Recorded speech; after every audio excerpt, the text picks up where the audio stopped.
안녕하세요. 얼마 전까지 눈뜬 장님이었던 40대 초반 남자입니다. 설마 나한테 이런 일이 생기겠어? 하는 마음으로 살다가 막상 그런 기야말 일이 제게 일어나고 나니 마치 큰 교통사고를 당한 듯 충격이 오래 가더군요. 그래서 마음이 남아 정리해볼 겸 이렇게 사연을 보냅니다. 저는 반도체 회사를 다니는 평범한 직원으로 조금 특이점이 있다면 출장이 잦다는 거였습니다. 출장지는 주로 중국이나 베트남 등 멀지 않은 아시아권 나라들이었죠. 짧게는 며칠, 길면 몇 달을 타국에 나가 있어 딸과 아내 둘만 집에 남겨두는 일이 잦았습니다. 아내에겐 제 일이 오히려 독이 되었던 것 같더군요.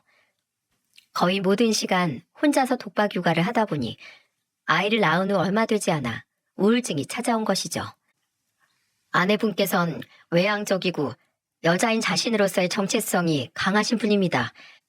출산 후 집에서 육아만 하는 자신의 삶이 망가져가고 있다고 여기고 있어요. 아내분 같은 여성은 집에만 있으면 우울증이 더 악화될 가능성이 큽니다. 남편분께서 아내분을 많이 도와주셔야 합니다.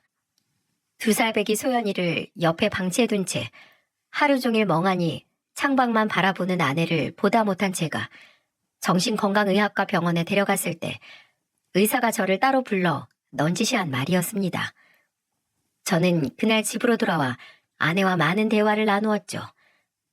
아내는 소연이를 낳기 전처럼 밖으로 일을 다니고 싶다고 이야기했습니다. 저는 고민 끝에 아내와 맞벌이를 하기로 결정을 했어요. 그리고 아직 어린 소연이를 차로 20분 거리에서 혼자 사시던 저희 어머니에게 부탁드리기로 했고요. 어머니는 10여 년 전 아버지가 암으로 돌아가신 이후 쭉 혼자 지내고 계셨거든요. 그렇게 저희 어머니는 평일에는 저희 집에서 생활하시게 되었고 주말에는 다시 본래 집으로 돌아가시는 생활을 반복하게 되었습니다. 처음엔 어머니에게 월에 200만 원씩 보내드렸어요. 하지만 어머니는 도로 절반인 100만 원씩을 매번 돌려보내시더군요. 어머니, 왜 자꾸 돈을 절반이나 다시 돌려보내세요? 가뜩이나 더 못 드려서 죄송한 마당인데 제발 그러지 마세요. 예, 내가 돈이 없어서 소연이를 봐주는 줄 아니? 친정이 먼 우리 며느리 성에 나라도 친엄마처럼 돕고 싶어서 그런다. 그래도 오며 가며 차비랑 내가 알아서 소연이 간식거리 정도는 사야 하니 절반은 받는 거야. 괜히 네 엄마 돈 때문에 아들 집안일 봐주는 시사내미 만들지 말거라. 오히려 저렇게 말씀해 주시는 어머니에게 저는 반드시 나중에 곱절로 잘하겠다고 다짐 또 다짐을 했죠. 한편 소연이를 낳기 전 일하던 백화점 명품 매장에 다시 취업한 아내는 점차 본래의 생기를 되찾아갔습니다. 몇 번 아내가 일하는 곳에 놀러 갈 겸 찾아간 적이 있었는데 백화점 직원들 중 그 누구보다도 상냥하고 친절한 미소로 손님들을 응대하고 있더군요. 집에만 있던 때와는 다르게 아내는 정말 반짝반짝 빛이 났습니다. 그리고 우리 딸 소연이 또한 무탈하고 밝게 무럭무럭 자라주었죠. 그러던 어느 날 퇴근하고 집으로 돌아가니 아내와 어머니가 언쟁을 하고 있더군요. 어머님, 소연이 옷 비싼 거라고 세탁기에 빨지 말고 드라이클리닝 맡겨달라고 말씀드렸잖아요. 내가 다 세탁법 일일이 보고 세탁기에 돌려도 되는 옷이라 돌린 거야. 어머님, 드라이클리닝 권장이라고 여기 표기되어 있잖아요. 소연이가 듣는다. 목소리 좀 낮추지 못해? 그리고 이미 몇 번이나 세탁기에 돌렸는데도 멀쩡했다. 평소에 이 옷이 세탁기에 돌아가는지 세탁소에 맡긴 건지 관심도 없던 애가 살림에 대해 나보다 더 잘 안다는 거니? 몰라요. 여태까진 운 좋게 멀쩡했나 보죠. 이 옷 잘못돼서 망가지면 어머님 탓이에요, 진짜. 현관에 들어서며 무슨 일인가 싶어 조용히 귀를 기울여 봤더니 글쎄 아내의 말투가 도가 지나친 게 아니겠어요? 아무리 저희 어머니가 친정엄마처럼 아내를 편하게 대해줬다고 한들 어머니에게 저게 무슨 막대먹은 말인가요? 당신 지금 어머니한테 그게 무슨 말버릇이야? 여보, 언제 왔어요? 아니, 소연이 저 내가 큰맘 먹고 산 건데 어머님이 조용히 못해? 이미 몇 번이나 세탁기에 빨았는데 문제 없었다잖아. 그리고 당신, 어머니가 항상 아무 말 없이 해주시니까 소연이 봐주시는 것도 모자라서 집안일까지 해주시는 게 당연해 보여? 매번 감사하다고 인사를 해도 모자랄 판에 뭐? 다 어머님 탓이에요? 당장 사과드려. 됐다, 됐어. 얘가 일하고 와서 피곤하다 보면 예민해질 수도 있는 거지. 넌 언제 와서 듣고 괜히 난리니? 어머니, 그래도 이 사람이 잘못한 건 잘못했다고 이야기해줘야죠. 당신 뭐해? 얼른 어머니한테 사과드리라니까. 죄송해요, 어머님. 어머니 말씀대로 제가 일하고 왔더니 피곤해서 예민하게 말했나 봐요. 그래도 어머님, 저 옷은 드라이 클리닝이 맞아요. 당신 정말? 그만 됐다니까. 성에도 죄송하다고 하잖니. 너도 목소리 낮춰라. 버릇없는 건 내 앞에서 언성 높이는 너도 똑같아. 저녁 차려놨으니까 둘 다 씻고 와서 밥이나 먹어들. 분명 아내의 잘못이 분명한데 어머니는 그런 아내를 감싸주셨습니다. 하지만 이런 일은 그날뿐만이 아니었어요. 그날을 시작으로 이런 일이 몇 번이나 반복되기 시작했죠. 그럴 때마다 저는 아내에게 화를 냈고 어머니는 아내를 오히려 두둔해 주었습니다. 아내를 감싸주던 건 어머니뿐만이 아니었습니다. 아빠, 엄마는 직장에서 하루 종일 웃고 있느라 집에 오면 일할 때 못 낸 짜증을 더 부리는 거야. 나는 이해하는데 그래도 할머니한테는 그러지 말라고 내가 엄마한테 나중에 잘 얘기할게. 알았지? 그러니까 엄마한테 너무 뭐라고 하지 마. 이게 9살 딸아이 수연이의 입에서 나온 말입니다. 믿겨지시나요? 어머니와 딸이 아내를 감싸니 오히려 화를 내는 제가 더 무안해지더군요. 어머니와 소연이 저 셋 중 제가 제일 미성숙한 인간이 된 느낌이었어요. 그래서 저도 언젠가부터 그냥 아내를 이해하기로 했습니다. 가끔 철없는 막내딸처럼 어머니에게 투정을 부릴 뿐이지 나쁜 사람은 아니었으니까요. 그렇게 시간이 흐르고 소연이는 10살이 되었습니다. 그때 저는 한 달간 베트남으로 출장을 간 전우였습니다. 출장을 마치고 집에 돌아온 다음 날이 마침 소연이의 10번째 생일이었죠. 소연이의 생일날 아내는 매니저로 진급이 될지도 모른다는 소식을 신이 나서 제게 전하곤 출근을 했습니다. 저는 피로를 풀 겸 회사에 하루 연차를 냈었죠. 오랜만에 늦잠을 잔 저는 오후에 늦지막이 일어나 하교하는 소연이를 데리러 갔습니다.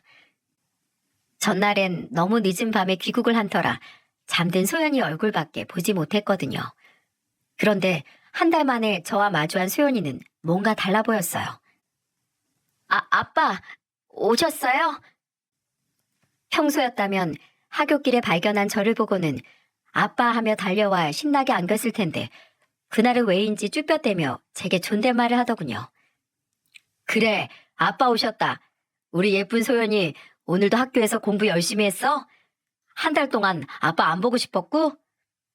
물론 그때 한 달 만에 본 내가 어색한 건가 벌써 사춘기인가 싶어 대수롭지 않게 넘겼죠. 그리고 그날 저녁이었어요.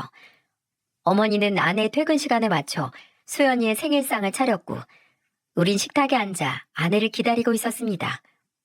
그런데 아내는 평소보다 퇴근 시간이 1시간이 지났는데도 집에 오질 않았어요.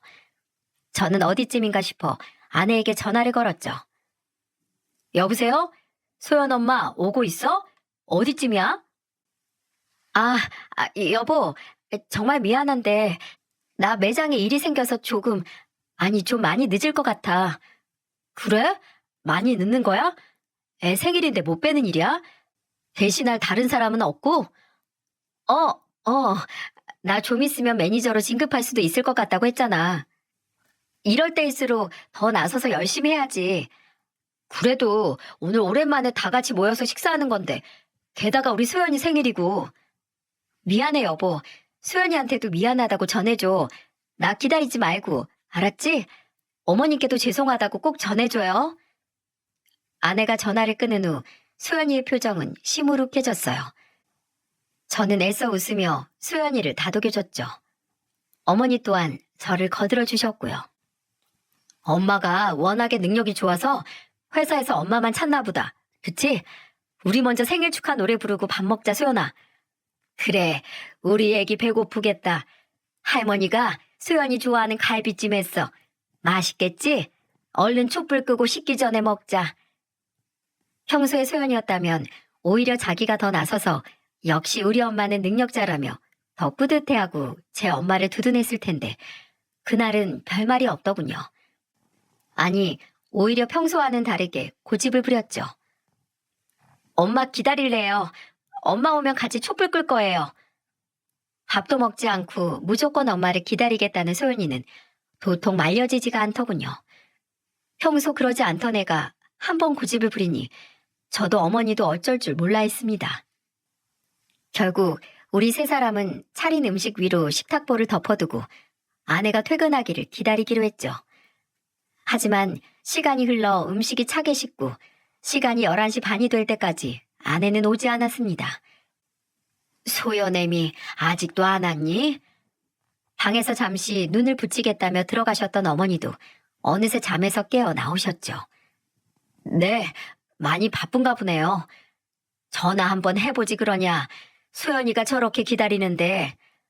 이미 해봤는데 안 받더라고요. 전화를 한 통 더 해볼까 싶었지만 오죽했으면 소연이 생일인데도 이 시간까지 못 들어올까 싶어 방해가 될까봐 저는 휴대폰을 들었다 도로 내려놓았죠. 그때 소연이가 대뜸 울음을 터뜨렸습니다. 아니 소연아, 엄마가 생일을 안 챙겨준 게 그렇게 서러웠어? 생전 안 이러던 아가가 왜 이런다니. 소연아, 울지 말거라. 어? 뚝 하자. 네 엄마 곧 들어올 거야. 이 할미가 안아줄게. 어? 아니, 도대체 그 어른스럽고 의젓하던 애가 오늘따라 왜 이러는 건지 도통 알 수가 없었죠. 저와 어머니는 영문도 모르고 우는 소연이를 달래느라 진땀을 뺐습니다. 그렇게 10여 분이 지나고서야 그제야 진정이 되는지 소연이의 울음소리가 잦아들더군요. 아빠, 할머니, 내가 비밀 하나 알려드릴까요? 이거 듣고 저 미워하시면 안 돼요. 알았죠? 비밀? 무슨 비밀 말이냐? 소연이 네가 이 할머니한테 비밀도 있었어? 어머니와 저는 어리둥절한 시선을 주고받았죠. 그러거나 말거나 소연이는 저와 어머니에게 재차 다짐을 받았습니다. 저 미워하지 않겠다고 약속해요. 얼른요. 그래, 알겠어. 아빠랑 할머니가 널 왜 미워해, 소연아. 네가 어떤 말을 하더라도 그런 일은 세상에 없어. 아빠랑 할머니가 널 얼마나 사랑하는데. 그래, 아가. 그런 소리 하면 못 써. 약속할 테니 그 비밀이라는 게 뭔지 얼른 말해보렴. 이 할미 궁금해 죽겠다. 우리 두 사람의 확답을 받자 소연이는 망설이다가 자신의 핸드폰을 만지작거리더군요. 그리고 찡하며 이내 제 핸드폰에 진동이 울렸습니다. 제가 보낸 거예요, 문자. 소연이는 자신이 보낸 문자라며 제게 확인해보라고 말했죠. 제가 문자 메시지 창을 열자 어머니도 고개를 빼꼼 내밀고는 제 휴대폰 화면을 함께 들여다보시더군요. 그런데 소연이가 보낸 문자는 뭐라 말로 형언할 수 없는 충격적인 내용을 담고 있었어요. 헉 하고 얼마나 숨이 턱 막혔던지 저는 순간 제 숨이 너무 놀란 나머지 멎어버리고 만 줄 알았어요. 어머니 또한 아니 이게 다 뭐냐? 하고 말조차 제대로 내뱉지 못하고 더듬으며 기함을 했습니다. 정말이지 지금도 그때를 떠올리면 다시금 심장이 쿵 하고 내려앉는 것 같아요. 그만큼 그 문자는 그때까지 제 인생을 송두리째 바꿔놓을 만큼의 파장력을 가지고 있었습니다. 그게 뭐였냐면 말이죠. 그건 한 메신저 대화방의 캡처 사진이었어요. 대화 상대 이름은 김정훈이라고 되어 있더군요. 자기 조심히 들어가요. 성혜 씨도요. 어제 당신이 밥 먹는 모습이 너무 예뻐서 나도 모르게 사진을 찍어버렸지 뭐예요. 이거 봐요. 예쁘죠? 진짜 팔불출. 이런 거 찍었다가 자기 와이프가 보면 어쩌려고 그래요. 내 눈에 얼른 담고 지우면 되죠. 잘 자요. 이 역겨운 대화 내용에 써있는 이름 들으셨나요? 성혜 씨, 한성혜. 바로 제 아내의 메신저 대화창이었습니다. 혹여 아니라고 부정하고 싶었지만 그 남자가 보낸 사진, 그건 바로 누가 봐도 낯선 베개를 베고 잠든 내 아내, 성의 얼굴이었어요. 소연이, 너 이거 어디서 났어? 며칠 전에 엄마가 씻을 때 엄마 핸드폰 가지고 놀다가 그때 봤어요. 그래서 얼른 캡처해서 제 핸드폰으로 보내놨어요. 이거 가지고 있다가 엄마한테 나중에 물어보려고 했는데 못 물어봤어요. 뭐라고? 그리고 아빠, 엄마 무서워요. 내 앞에 있는 사람이 내 아빠인데 그 아저씨 뭐예요? 그 아저씨가 제 진짜 아빠인 거예요? 아님 지금 내 앞에 있는 사람이 아빠인 거예요? 저 너무 헷갈려요. 전 충격을 받았습니다. 이제 10살밖에 안 되는 애에게 정신적으로 혼동을 줬다는 것과 도대체 우리 아빠가 누구냐는 소리를 듣고 전 숨이 탁탁 막힐 뻔했습니다. 수연이는 겨우 그친 울음보를 금방이라도 다시 터뜨릴 듯 다시 울먹였습니다. 도대체가 이게 무슨 상황인지 이해가 가질 않았어요. 아침까지만 해도 사랑한다고 오랜만에 만나서 너무 좋다고 출근했던 제 아내이거든요. 무려 10년 넘게 살을 맞대고 산 누구보다 믿었고 그리고 누구보다 서로 사랑한다고 믿었던 제 아내였는데 말이죠. 어머니도 꽤나 큰 충격을 받으셨습니다. 이게 다 무슨 일이냐? 아이고, 부처님, 아버지. 어머니 또한 이 상황을 받아들이기 힘드신 듯 중얼중얼 하시더니 아예 바닥에 주저앉아 버리셨어요. 그럴 만도 했죠. 어머니는 아내를 정말 친딸처럼 대하고 아끼셨으니까요. 소연이는 그런 저와 어머니를 보며 더욱 겁에 질린 듯 속사포처럼 질문을 내뱉기 시작했어요. 아빠, 할머니, 당신은 부부끼리 하는 말이라고 그랬잖아요. 그래서 엄마랑 아빠랑 여보, 당신 하는 거라고. 근데 엄마랑 이 아저씨는 왜 당신 해요? 아빠, 나 진짜 아빠 딸 아니면 어떡해요? 이 아저씨가 제 아빠면 어쩌죠? 엄마가 이 아저씨한테 사랑한다고 하잖아요. 아빠, 할머니, 저 버리실 거 아니죠? 제가 진짜 아빠 딸이 아니어도 저 버리고 어디 갈 거 아니죠? 할머니, 나 계속 할머니 손녀 해도 되는 거죠? 거의 울부짖음에 가까운 소연이의 말을 들으니 그제야 잠시 나갔던 제 정신이 도로 돌아오더군요. 지금 제일 큰 상처를 받은 사람은 저와 어머니가 아니었던 겁니다. 바로 내 눈에 넣어도 절대 아프지 않을 것 같은 세상에서 제일 사랑하는 내 딸 소연이었던 거예요. 나이에 비해 어른스럽고 조숙했다고 하지만 소연이는 아직 10살짜리 어린애였습니다. 어른들의 말을 곧이곧대로 믿을 수 있는 순수한 나이였죠. 소연이는 아내와 상간남의 메신저 내용을 보고는 상간남이 자신의 친아버지가 아닐까 싶어 혼자 마음을 졸였던 거였어요. 저는 그날 낮 저에게 쭈뼛대며 어색한 존댓말을 쓰던 소연이를 떠올렸어요. 가슴이 미어졌습니다. 그런 것도 모르고 대수롭지 않게 넘겼던 제 자신이 정말이지 너무 미웠어요. 어머니 또한 뒤늦게 정신을 차리고 흥분한 소연이를 꽉 안아주셨습니다. 그리고는 결국엔 다시 울음을 터뜨린 소연이의 뒷머리를 계속해서 쓰다듬어 주셨죠. 아이고 내 새끼, 우리 강아지. 그동안 혼자서 얼마나 마음고생이 많았을까. 아이고, 이 딱한 거, 이 할미한테라도 말을 하지. 누구한테 말하지도 못하고 이 착한 것이 얼마나 속으로 끙끙 앓았겠어. 할머니, 울지 마라, 울지 마. 왜 네가 내 손녀가 아니야? 네가 태어났을 때부터 네 애비를 꼭 빼닮았다고 내가 얼마나 좋아했는데. 정말요? 저 정말 할머니 손녀 맞아요? 저 정말로 아빠 딸 맞아요? 그럼 말해 뭐해. 너는 누가 뭐래도 네 아빠 박용현이 박씨 가문 핏줄이야. 누가 아니라고 하거든 이 할미한테 데려와라. 내가 아주 그냥 요절을 내버릴 테니까. 그러니까 아가, 우리 아가 울지 말어. 어? 네가 우니까 이 할미도 눈물이 난다 이 녀석아. 다행히 어머니의 말씀처럼 수연이는 정말로 제 딸이 맞았습니다. 친자 검사 따위에 쓸데없는 확인도 필요 없었어요. 왜냐고요?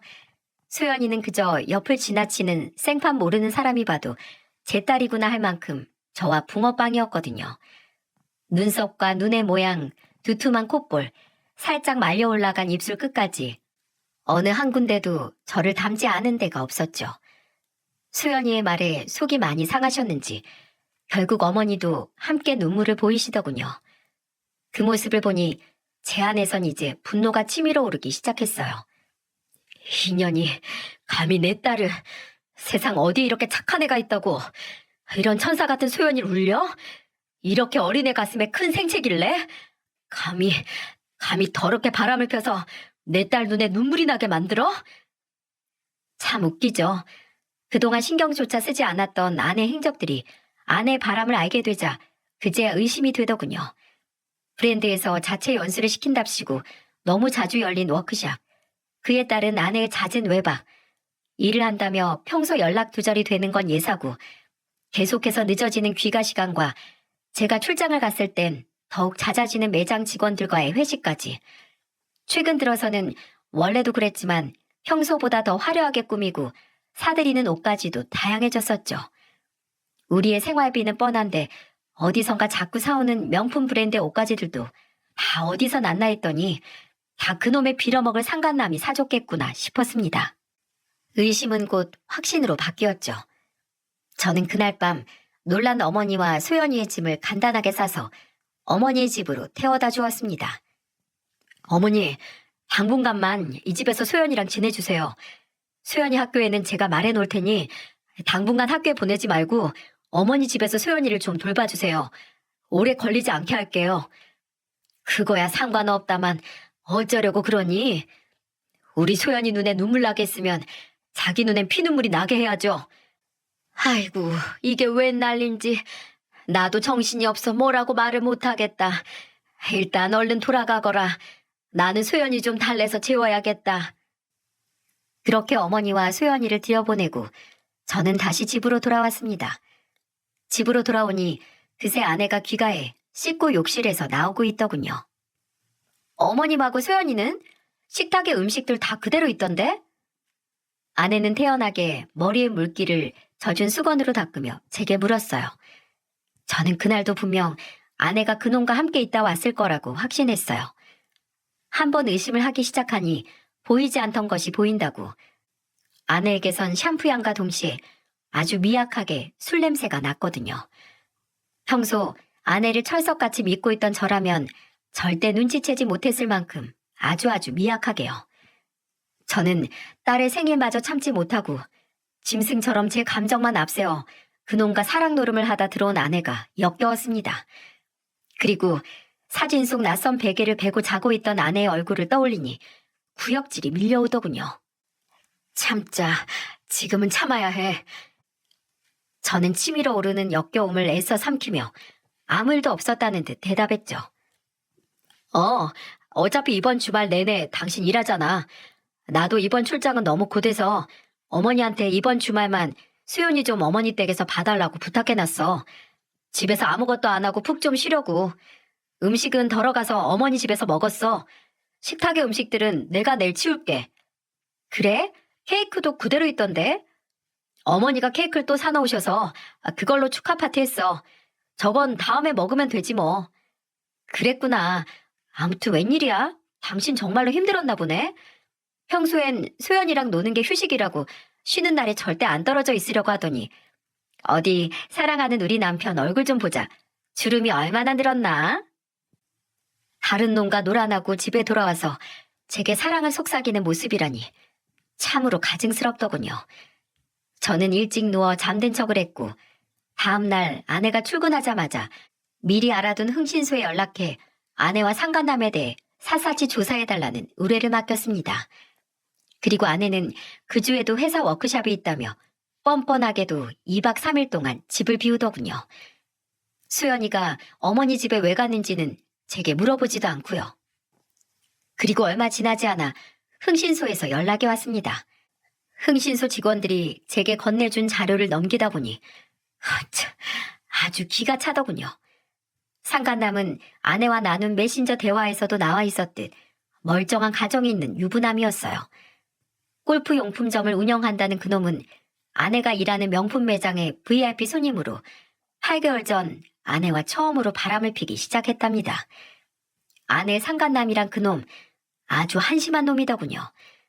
제 손으로 이룬 건 하나도 없고 조금 반반한 얼굴로 꼬신 와이프의 돈을 가지고 가게도 차리고 실컷 불륜도 저지르며 되는 대로 사는 그런 천하의 망난이었어요. 처가의 돈을 펑펑 쓰며 자기 와이프에겐 영업을 하러 골프 라운딩을 다녀야 한다고 둘러댄 채 그동안 제 아내와 이곳저곳 놀러 다녔던 겁니다. 만날 거면 제대로 된 놈이나 만날 것이지 싶은 마음이 들었다가 그건 아주 잠시뿐이었어요. 바람을 피우는 놈이나 그런 놈의 사탕 발림에 넘어간 제 아내나 똑같은 연놈들이란 생각이 들었거든요. 저는 흥신소 직원이 알아낸 그놈의 와이프에게 그날 바로 전화를 걸었어요. 여보세요? 안녕하세요. 안효진 씨 되시죠? 그런데요, 누구세요? 단도직입적으로 말씀드리겠습니다. 저 당신 남편 김정훈 씨와 바람 피우고 있는 한성애 씨 남편 되는 사람입니다. 뭐라고요? 누가 바람을 펴요? 댁 남편분과 제 아내가 8개월 동안 바람을 피우고 있었습니다. 안효진 씨 댁에서 차려주신 그 골프 용품점에서 번 돈, 그리고 안효진 씨가 만들어준 신용카드로 제 아내에게 명품 옷이니 가방이니 펑펑 사다 바쳤더군요. 김정훈 씨, 요즘 들어 영업한답시고 라운딩 자주 나가지 않던가요? 제 아내는 그렇게 회사 워크숍, 회사 모임에서 가는 여행이 많아지더군요. 안효진 씨, 남편분에게 농락당하고 계신 거예요. 저처럼요. 지금 당신이 무슨 말 하고 있는지는 알아요? 지금 하는 말 전부 다 책임질 수 있어요? 증거들은 다 가지고 얘기하고 있는 거예요? 증거라면 얼마든지 가지고 있어요. 원하시면 만나서 전부 보여드릴 수 있습니다. 일단 만나서 얘기하시죠. 크게 놀란 그놈의 와이프는 곧장 제게 만나자고 이야기했어요. 그리고 근처 카페에서 만난 그녀는 제가 보여준 모든 증거들을 보자마자 부들거리며 손을 떨기 시작했죠. 그녀의 입에선 분노에 찬 목소리가 흘러나왔습니다. 지금 이 둘 서울 호텔에서 희희낙낙거리고 있다고 했죠? 네, 서울 5성급 호텔에서 신나게 호캉스를 하고 있다고 하더군요. 오늘 저녁 호텔 레스토랑 예약자 명단에도 김정훈 씨 이름이 있었어요. 앞장서요. 가죠. 지금 바로요? 네, 바로요. 당장 가요. 제가 아주 가서 개박살을 내버릴 테니까. 이를 부득부득하는 그 여자를 보니 제가 다 오금이 저리더군요. 우린 그 여자의 차를 타고 호텔 레스토랑으로 향했습니다. 레스토랑 안으로 들어가니 두 년놈들은 우리에게 불륜 사실이 발각될 줄은 꿈에도 모르고 신나게 스테이크를 썰고 있더군요. 와인도 한 잔씩 하면서요. 아내의 옆자리에 가지런히 놓인 가방을 보니 눈이 참 뒤집히더군요. 그놈이 사준 가방들도 많을 텐데 하필 그날 아내 옆에 있던 가방은 작년 결혼기념일 제가 사준 명품백이었습니다. 제가 피땀 흘려 사준 그 가방을 들고 다른 놈과 바람을 피러 호텔에 온 거예요. 제가 그녀에게 달려들려던 순간이었습니다. 촥! 아이씨, 뭐야? 누가, 여보! 그놈의 와이프가 저보다 먼저 발걸음을 멈추지도 않고 성큼성큼 테이블로 다가가 그놈 옆에 있던 와인잔의 와인을 그놈 얼굴에 부어버린 겁니다. 욕짓거리를 내뱉으려다 제 와이프의 얼굴을 본 그놈의 얼굴은 사색이 되었죠. 그리고 그놈의 맞은편에 앉아 가증스럽게 수줍은 미소를 걸치고 있던 제 아내 또한 저를 발견하고는 그 자리에 굳어버렸습니다. 여보, 소연 아빠, 여긴 어떻게... 저는 싸늘하게 아내를 내려다봤죠. 이리저리 눈알을 굴리며 빠져나갈 궁리를 하고 있는 아내를요. 여보, 효진아, 잠깐만 이것 좀 놔봐. 내가 잘못했어. 이 주제도 모르는 놈이 누구 덕에 호의호식하고 사는 줄도 모르고 바람을 펴? 그것도 2년 한 명도 아닌 여러 년이랑? 놓긴 몰라. 넌 이 명줄이나 오늘 영원히 놓을 줄 알아, 이 버러지 같은 놈아. 그리고 저와 아내 옆에선 이미 난장판이 벌어지고 있었어요. 그놈의 와이프는 보통이 아닌 여자였어요. 어디에서 그런 힘이 나오는지 한 손으로 그놈의 머리채를 쥐고 우악스럽게 흔들고 있더군요. 그놈은 이러지도 못하고 저러지도 못하고 나아봐만 되풀이하며 악을 써대고 있었죠. 레스토랑 안 사람들의 이목이 우리에게로 집중되기 시작했고 아내는 창피한지 가방으로 자신의 얼굴을 가리더군요. 그리고는 제게 여보, 나가자. 나가서 얘기하자. 라며 속삭였습니다. 저는 저를 붙잡은 아내의 손을 탁 쳐냈죠. 그리고 아내의 얼굴을 가린 가방을 빼앗아 지퍼를 열고 소지품을 바닥으로 모조리 쏟아내버렸어요. 여보, 뭐 하는 거야? 이거 내가 사준 가방이잖아. 그것도 결혼 기념일 선물로. 내가 준 가방을 들고 그것도 호텔로 바람을 피우러 와? 당신 가지고 있는 거, 걸치고 있는 거, 그리고 내 집에 있는 모든 것들 하나도 빠짐없이 나한테 주고 몸만 나가야 할 거야. 내가 그렇게 만들 거거든. 마음 같아선 당신 몸도 성치 않게 내보내고 싶은데 그래도 내가 당신, 소연이 엄마라서 그거 하나 때문에 참는 거야. 저는 그 말을 마치고 한참 난리가 난 상간남과 그놈의 와이프, 그리고 아내를 뒤로하고 레스토랑을 빠져나오려고 했습니다. 그때 아내가 다급하게 제 팔을 붙잡았어요. 그리고 제게 애원을 하기 시작했죠. 여보, 내가 잘못했어. 미안해. 나 한 번만 봐줘. 내가 이렇게 싹싹 빌게. 저 사람이랑 만난 지 얼마 안 됐어. 정말이야. 그냥 밥만 몇 번 먹었어. 우리 매장 VIP 손님이라 집에 가서 이야기하자.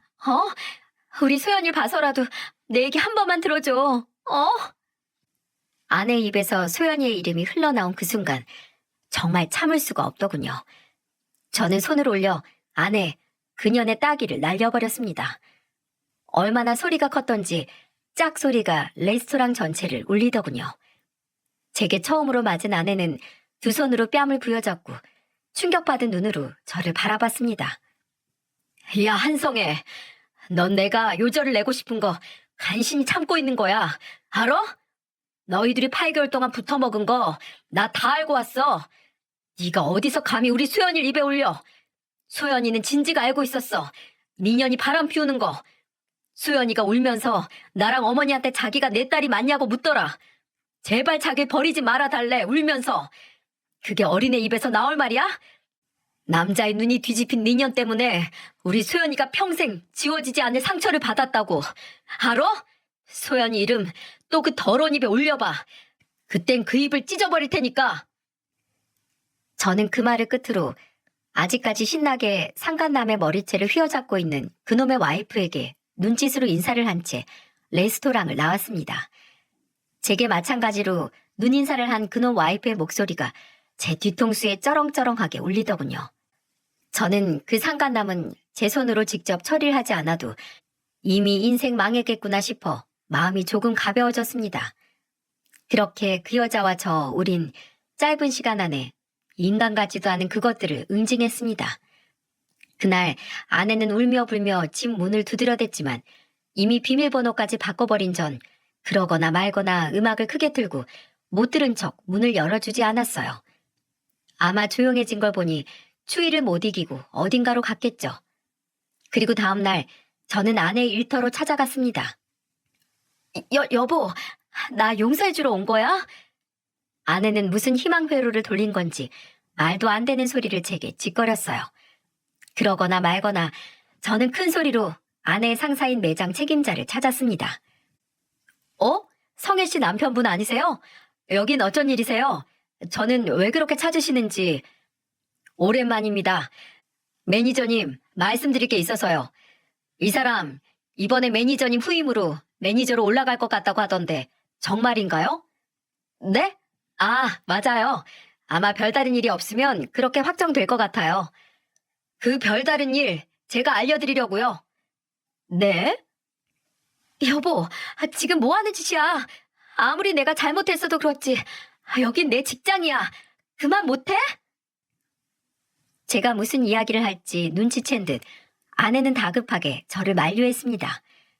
어떻게든 저를 억지로 끌어내려고 했죠. 저는 꿈쩍도 하지 않고 매니저에게 말을 이었습니다. 여기 VIP 고객 중에 골프용품점 운영하는 김정훈이라고 있죠? 그놈하고 제 아내하고 불륜관계입니다. 확인은 그 사람 와이프를 통해서 하든 그놈 골프용점으로 하든 알아서 하시고요. 철저하게 공사 구분해서 고객으로 관리해야 할 사람을 이런 격식 있는 명품관에서 매니저로 올린다는 게 말이 됩니까? 아니, 매니저를 떠나서 이런 사람은 직원으로도 두면 안 되지 않나요? 만약 이 사람 여기서 계속 일하게 한다면 저 이 내용 그대로 온라인 커뮤니티에 올릴 겁니다. 손님 꼬셔서 꽃뱀짓을 하고 다닌 여자를 자르지도 않고 그대로 고용하고 있는 브랜드라고요. 여보, 꽃뱀이라니. 무슨 말을 그렇게 심하게 해. 어? 매니저님, 저 말들 사실 아니에요. 정말이에요. 이게 무슨 소리지? 한성희 씨, 나 좀 당황스럽네? 아니라는 게 뭐가 아니라는 거야? 저 말들 전부가 다 성희 씨 남편 거짓말이라고? 아니요. 그게 전부 다 거짓말이라는 소리는 아닌데요. 그쵸. 자기도 양심이라는 게 있으면 제 말이 전부 거짓말이라고는 말하지 못하겠죠. 우물쭈물하며 매니저에게 아무 말도 못하고 있는 아내에게 비웃음을 지어준 뒤 저는 집으로 돌아왔습니다. 집으로 돌아온 전 아내 이삿짐 센터를 불러 아내의 짐을 싹 빼버렸어요. 강원도 섬마을에서 식당을 하고 있는 제 장인 장모의 집으로 아예 보내버렸죠. 당연히 영문도 모르고 아내의 짐을 받게 된 장인 장모님은 놀라서 아내에게 전화를 했겠죠. 아내는 평소 무척 엄했던 장인어른에게 차마 사실대로 말하지 못했을 겁니다. 왜냐하면 장인어른께서 제게 전화가 왔거든요. 저는 자초지종을 하나도 빠짐없이 장인어른에게 얘기해드렸고 장인어른께선 말문이 막힌 채 그저 미안하다는 말을 남기고 전화를 끊으셨어요. 두 분 다 참 좋은 분들이셨는데 죄송한 마음이 컸지만 그래도 어쩌겠어요. 두 분께 죄송한 마음은 죄송한 마음일 뿐 수연이에게 평생 안고 갈 상처를 준 아내는 절대 용서할 수 없었으니까요. 당연한 수순으로 아내는 직장에서 잘렸습니다. 인터넷에 글을 올릴 거라던 제 말에 자신에게까지 피해가 올까봐 지레 겁을 먹은 매니저가 직접 제게 연락을 했더군요. 그냥 잘린 것도 아닌 아예 그 브랜드와 백화점에 소문이 퍼져 백화점과 명품관 업계엔 두 번 다시 발도 붙이기 어려울 거라는 말을 전하더군요. 자신들의 매장과는 아무런 상관이 없으니 부디 인터넷에 글을 올리지 말아달라는 간곡한 부탁과 함께요. 그 다음 저는 아내에게 이혼 소송을 걸었습니다.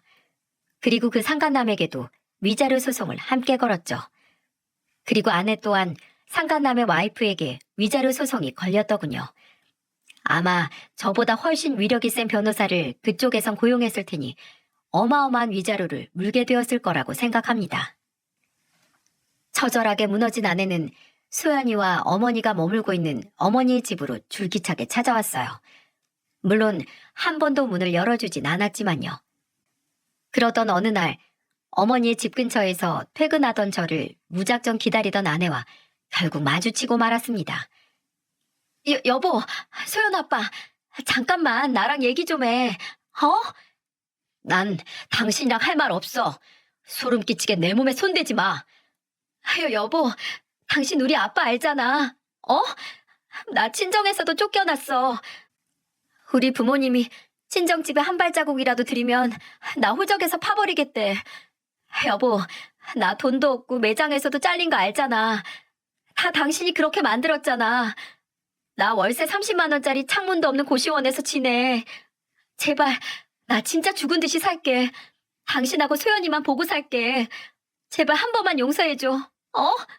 고시원에 곰팡이도 있고 바퀴벌레도 나온단 말이야. 나 거기서 못 살아. 정말이지. 끝까지 철없는 소리만 해대는 아내에게 먼지만큼 남아있던 정도 다 털리더군요. 제가 아내를 무시하고 지나치려던 그때였어요. 현관문이 열리며 수연이와 어머니가 모습을 드러내는 게 아니겠어요? 수연아! 어머님! 수연아, 왜 나왔어? 얼른 들어가. 수연아, 우리 딸 수연아, 엄마 안 보고 싶었어? 엄마 수연이가 다 아는 줄 몰랐어.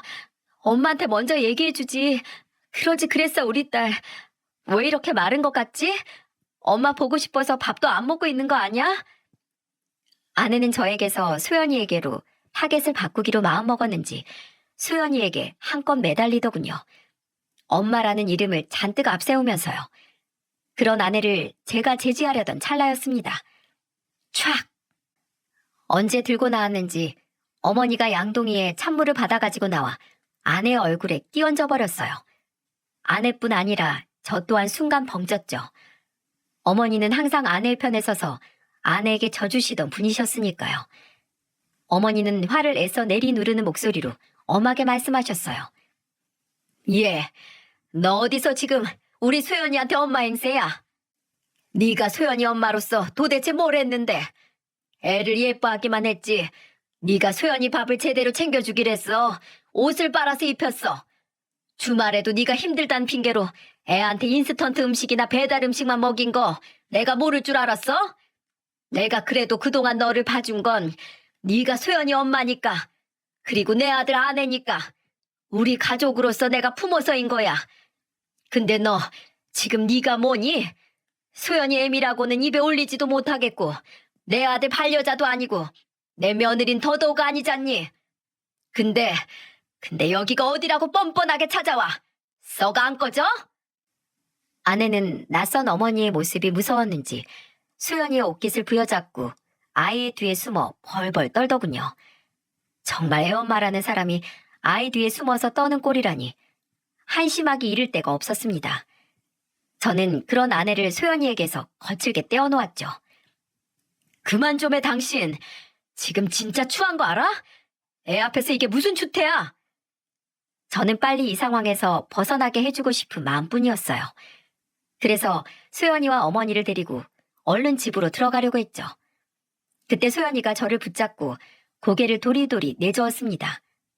그리고 제 엄마 앞으로 가서 글쎄 이렇게 말을 하더군요. 엄마, 나 엄마 하나도 안 보고 싶었어. 어차피 엄마 평소에도 집에 잘 없었잖아.